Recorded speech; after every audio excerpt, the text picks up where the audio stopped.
Yeah. Hi, I'm Delisha Milton Jones. I'm very pleased with our performance tonight. Although we had to establish a lead two or three times within the game, uh, we expect this type of environment when everyone's fighting for their lives to stay alive. But I thought that we did a great job of being disciplined, especially in the moments where we needed it the most. And we got great contributions from several players. But the two young ladies to my left and my right, Michaela Dickens and Jatasia Jones, they came in and they really opened the game up with their 3-point shooting abilities. And that allowed us to be able to have a better inside attack and spread their defense, whether it was a man or zone. And I'm just pleased with the overall efforts. We got one game down. Feels very good to have a win on the first day of March to open up the Sun Belt Conference. Okay, we'll open up for questions right here.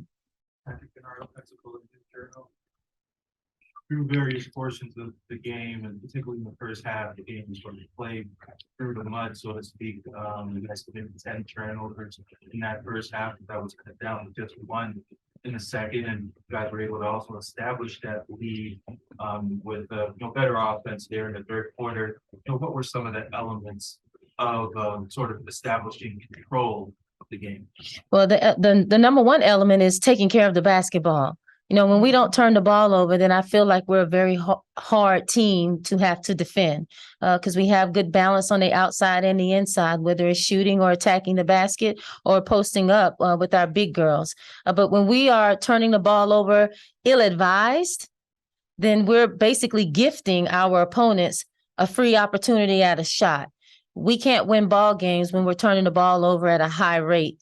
So that was the conversation that we had to make sure that we cleaned that up and give ourselves the best opportunity at winning.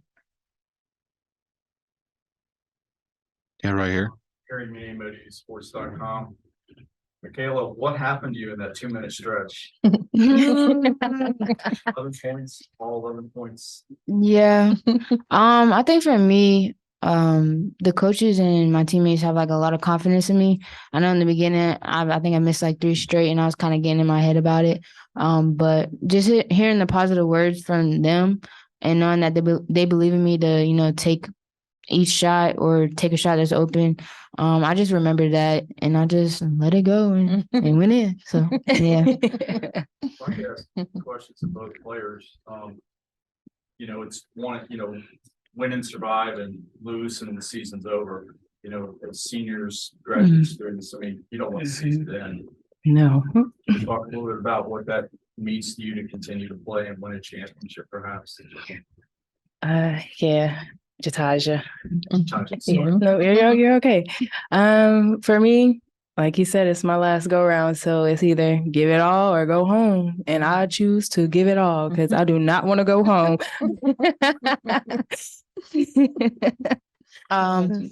For me, I think it would mean everything.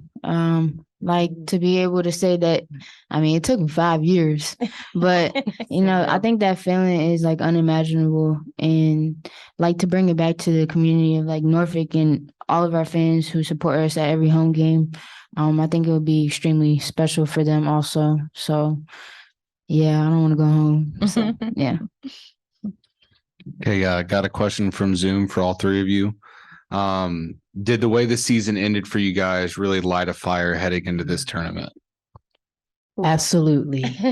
Absolutely. I say that because we obviously lost a few conference games that, in our opinion, we had many opportunities to win throughout the game. And closing out the season with a loss was like, man, we really got to get it together because there is no more losing. So we have one chance, one more opportunity, and now it's time to get it done. So, yeah, what Ty said, I think it was hard. It was a hard pill to swallow because we had 2 chances to like really solidify ourselves in the conference, and we kind of folded on that. But in a way, I kind of look at it as like a blessing in disguise because I feel like from those 2 games, we learned a lot about ourselves and what we have to do to make sure we win. Because like she said, you lose, you out, like you gone. No more. From my perspective, if I'm being completely honest, yeah, every coach would want to win, but I know my team. And usually after a loss, we respond. And we respond by streaking. And I'm hoping that that holds true for this tournament. You know, we lost to Coastal Carolina.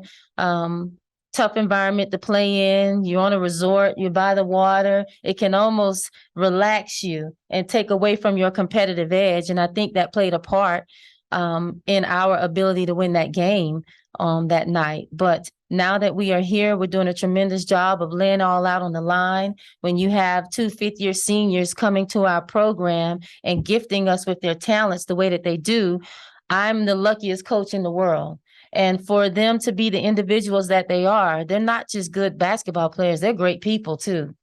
Great people, and they've come in here with an unselfishness about them. That's made this whole transition for our program a beautiful thing to witness from day one. We've had rocky moments, but because you have good people, you can get through anything. And I'm so appreciative of them and their efforts and their senior leadership that we have at play. And final question here from Zoom. The offense wasn't at its best in the first half, but you opened up on a big 10-0 run in the third quarter, and the offense improved throughout the second half. What adjustments did you focus on in the locker room? Well, the adjustments were pretty simple.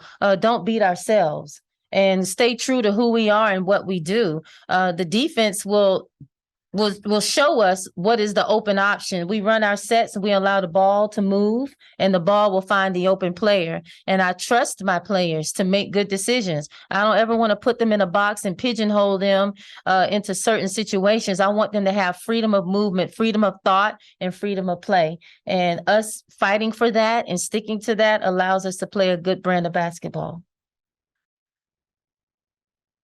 Yeah, go ahead. Georgia State, as they sort of chipped into the league, there was no mystery as to which player they were trying to get the ball to.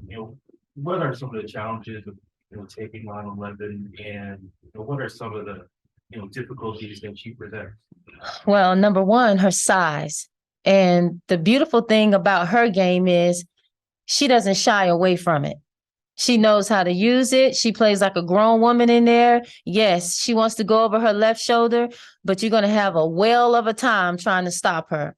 When you look at her, she can be deceptive. You can think that you can handle her or manage her. She's not going to be as mobile and light on her feet, but you have another thing coming if you think that, because she has good hands. She's soft finishes around the rim.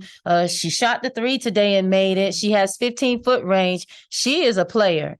She is a player, and she has held it down for them all year long. And I've been impressed ever since day one of watching her on film within this conference. Where I'm like, that young lady has a very good skill set on her. Okay, final one down here. Very many coaches switched to Taja and Michaela. If you could both tell me, why did you come to ODU? Was winning a championship, was that part of it? And what were your reasons? I know why you came home. Yeah. So, but why did you come to ODU? Sure. I came to ODU because opportunity. I mean, think about it. They ended pretty well in Conference USA, and to switch conferences, especially going to the Sun Belt, I felt like we were a team. With the team we have now, we could dominate the Sun Belt. So, adding me here, why not? Coaches, best coaches.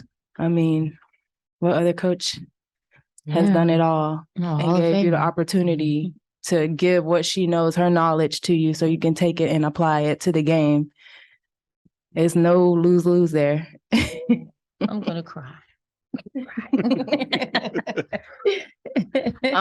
For me, my family back home, like it was close to home, but also like Ty said, the opportunity. I know last year they had like a pretty solid team and they finished pretty well. And I think I looked at I ain't gonna lie, I looked at the roster to see who was coming back and stuff. So I was like, all right, like they coming back.